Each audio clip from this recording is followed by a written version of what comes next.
هەردوو حزبی دەسەڵات بە گشتی لە هەرێمی کوردستان و بە تایبەتی پارتی دیموکراتی کوردستان ماوە هەستی نیشتیمان پەروەری خەڵکی کوردستان دەجوڵێن و عاتیفە و سۆزی خەڵک بە ڕاستێکی هەڵەدا لە پێناو بەرژەوەندی کاتی و استراتیژی خۆیان دەبن. من عێراقی نیم، من کوردم، خەڵکی کوردستان عێراقی نییە، خەڵکمان جیاوازە، دارمان جیاوازە، ئاژەڵەکانمان جیاوازە، قسەکردنمان جیاوازە، کەلتۆرمان جیاوازە، مێژوومان جیاوازە، سایکۆلۆژیمان بە پێی گرتە ڤیدیۆیەک کە پەیجە عەرەبیەکانی عێراق بڵاویان کردووەتەوە، قوتابیەکی کچ کەوا دەردەکەوێت لە سنووری پارێزگای هەولێر بێت دەقێک دەخوێنێتەوە و تێیدا هێرش دەکاتە سەر عێراقیەکان و دەڵێت خەڵکی کوردستان عێراقی نین. مێژوو، بیرکردنەوە و ڕەنگ و نەریت و ئاژەڵ و قسەکردن و کەلتور و جلوبەرگ و هەموو شتێکمان جیاوازە و نابێ عێراقی بین. ئەمەش کاردانەوەی بەرفراوانی تۆڕە کۆمەڵایەتیەکانی عێراقی بەدوادا هاتووە و بەتانە و تەشەرەوە نووسیویانە ئەوان تەنیا سەری مانگ بۆ موچە عێراقین. مێژوومان جیاوازە، سایکۆلۆژیمان جیاوازە، ڕەنگمان جیاوازە، نەریتمان بەکارهێنانی منداڵان بۆ بابەتی ململانەی سیاسی لەلایەک و چاندنی هەستی نەتەوەیی توند و تیژ و دژایەتی گەلانی دیکە لەلایەکی دیکەوە، پێچەوانەی عورف و یاسا و پەروەردەی تەندروست و خودی دابوونەریتی کوردەواریشە. بەڕای شارەزایانی پەروەردەی دەتوانین قوتابیان لەسەر خۆشەویستی نیشتیمان پەروەردە بکەین بەبێ ئەوەی هێرش بکەینە سەر گەلانی دیکە.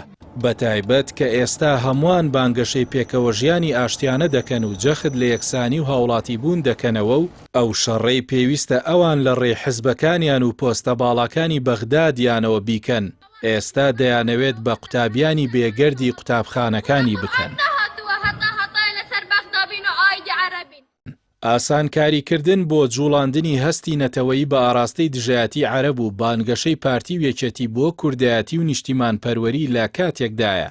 ئێستا دوو حزبەکە شاند لە دوای شاند دەنێرن بۆ بەغداد بۆ ئەوەی لە حکومەتی نوێی عێراقدا خاوەن پشک بن و بەشەکێکی باشیان بەربکەوێت، تەنانەت بۆ لە ئامێزگرتن و باوەشگرتنەوە بۆ سەرانی عروبەشدا کێبڕکێ دەکەن و کەس پێشیان ناداتەوە. خۆشەویستی نیشتیمان و نەتەوە پەروەری لای دەسەڵاتدارانی پارتی و یەکێتی تا ئەو سنوورەیە کە مەترسی لەسەر بەرژەوەندیەکانیان دروست دەبێت.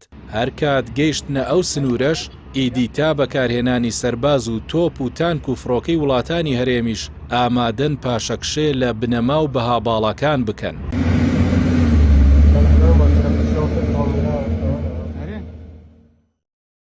بە درێژایی چەندەی ڕابردوو پارتی و یەکێتی بە کردار سەلماندویانە کە نەتەوە و نیشتیمان پەروەریان تەنیا وەکو چەکێک دژی ڕکابەرە ناوخۆیەکانیان بەکارهێناوە، هاوکات کردویانەتە کەرەستە بۆ چاوبەست و بەلاڕێدابردنی بیرکردنەوەی خەڵکی کوردستان و هۆکاری مانەوەی خۆیان لە دەسەڵات و حکومڕانیدا، ئەگەرنا ئەوەی نیشتیمان و وڵات پێویستێتی حکمی ڕەشید و خزمەت و دەست و دەم و داوێن پاکیە، نەک بانگەشەی بێناوەڕۆک و قسەی بێکردار و هاندان بۆ توند و تیژی دژی گەلانی دیکە. لەلایەکی دیکەوە هەرێمی کوردستان بەهۆی پێگە جوگرافیەکەیەوە بووەتە ئامانجی گەشتیارانی بیانی و بەتایبەت گەشتیارانی عەرەبی عێراق.